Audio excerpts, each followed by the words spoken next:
Hello everyone, welcome to our YouTube channel Idiotic. আজিৰ এই ভিডিঅ'টিত আমি গুৱাহাটী ইউনিভাৰ্চিটিৰ যি পোষ্ট গ্ৰেজুৱেশ্যন এডমিশ্যন সেই সম্বন্ধে যিকেইখন নটিচ ওলাইছে সেই বিষয়ে ক'বলৈ ওলাইছোঁ।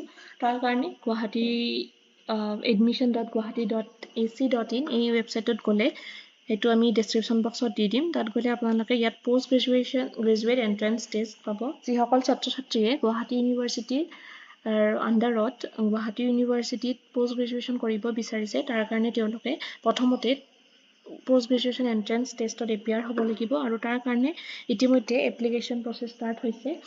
গতিকে PhD এডমিশ্যন নটিফিকেশ্যনৰ ওপৰত আমি এটা ভিডিঅ' ইতিমধ্যে বনাইছোঁ, আপোনালোকে আমাৰ চেনেলত গৈ চাব পাৰে। গতিকে এতিয়া তেওঁলোকৰ যিটো ইটছ অলৰেডি অপেন লাইভ হৈছে, গতিকে এই লাইভ হোৱাৰ কাৰণে আপোনালোকে এপ্লিকেশ্যন কৰিবৰ কাৰণে নিউ ৰেজিষ্ট্ৰেশ্যনত গৈ নিজকে ৰেজিষ্টাৰ কৰিব লাগিব। তাৰ কাৰণে applicant name, date of birth, applicant email ID এইখিনি দি আপোনালোকে নিজৰ এটা প্ৰফাইল ক্ৰিয়েট কৰি লওক। তাৰপিছত সেই যিখিনি ডিটেইল হ'ব ক্লাছ 10ৰ বৰ্ড মাৰ্কশ্বিটৰ যি হিচাপত ডিটেইলছখিনি থাকিব সেইমতে দিব লাগিব। তাত মিছমেটছ হ'লে নহ'ব। লগতে ইমেইল এড্ৰেছটো ৰেজিষ্টাৰ এণ্ড এক্টিভ হ'ব লাগিব। মানে ৰেজিষ্টাৰ ইমেইল এড্ৰেছটোহে অনলি আপোনালোকে পৰ্টেলটো খুলিব পাৰিব, সেইটোৰেহে এডমিশ্যন ল'ব পাৰিব। গতিকে সেইটো যিটো আপোনালোকৰ এক্টিভ হ'ব লাগিব, লগতে সেইটোৰ এক্সেছটো নিজৰ লগত থাকিব লাগিব। গতিকে নিজৰ ইমেইল এড্ৰেছেৰেহে আপোনালোকে ইয়াত ৰেজিষ্টাৰ কৰক। গতিকে যেতিয়া ৰেজিষ্টাৰ কৰিব আপোনালোকে ইয়াত দিয়া ইমেইল আইডিটো আৰু পাছৱৰ্ড যিটো কৰিছে সেইটো পাব। তাৰপিছত আপোনালোকে লগ ইন কৰিব পাৰিব সেই ৰেজিষ্টাৰ ইমেইল ID আৰু পাছৱৰ্ডেৰে। তাৰপিছত আপোনালোকৰ যিখিনি এপ্লিকেশ্যনৰ কাৰণে যিখিনি তেওঁলোকে ডিটেইলছ ল'ব তাৰ এটা ইণ্টাৰফেচ আহিব আৰু তাত গৈ সকলোখিনি ডিটেইলছ আপোনালোকে সঠিকভাৱে দিয়াৰ পিছত নিজকে তাত এপ্লাই কৰিব পাৰিব আৰু তাৰপিছত এখন একনলেজমেণ্ট ফৰ্ম পাব। তাত তেওঁলোকে কিছুমান ডকুমেণ্টছ খুজিব, বিশেষ নহয়। যদিহে কেটেগৰী আছে category certificate, photo and only signature, আৰু যদিহে তেওঁলোকে ইনকাম চাৰ্টিফিকেট খুজিব পাৰে আৰু কেটেগৰী হ'লে কেটেগৰী চাৰ্টিফিকেট, আৰু বিশেষ যদি কিবা কেটেগৰীত আপোনালোকে বিলং কৰে তাৰ ভেলিড চাৰ্টিফিকেটসমূহ আপোনালোকে আপলোড দিব লাগিব।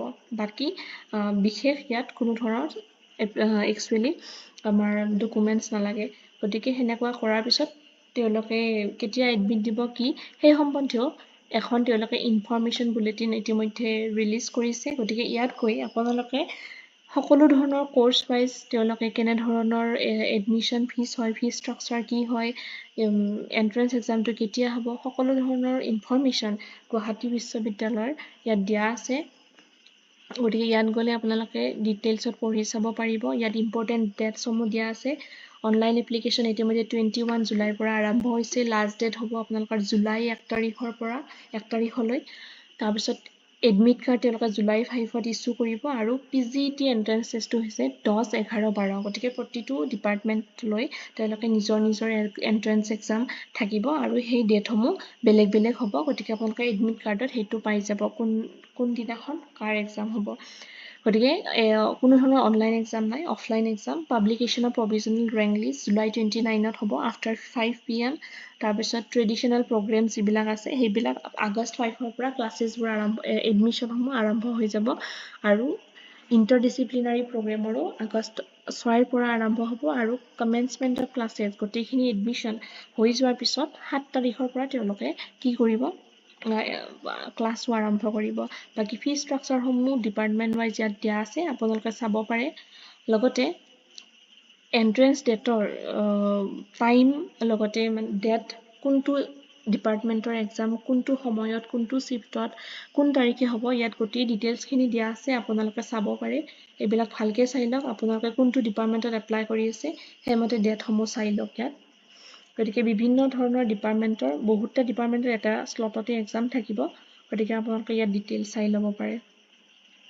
যেনে মেথমেটিক্সৰ হ'ব 12 জুলাইত হ'ব, তেওঁলোকৰ শ্বিফ্টটো হ'ব 12 noon to 2 PM।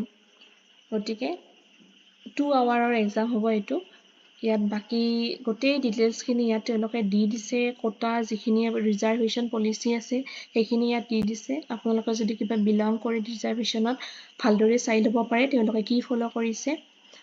X employer কাৰণে 5C, ডিফেন্সৰ কাৰণে কি, এক্সট্ৰা কাৰিকুলাৰ কি থাকিলে এপ্লিকেবল হ'ব, NCC, NSS, every details is here. আপোনালোকে চাব পাৰে ইয়াত। Please go through it and you will get a thorough detail on it.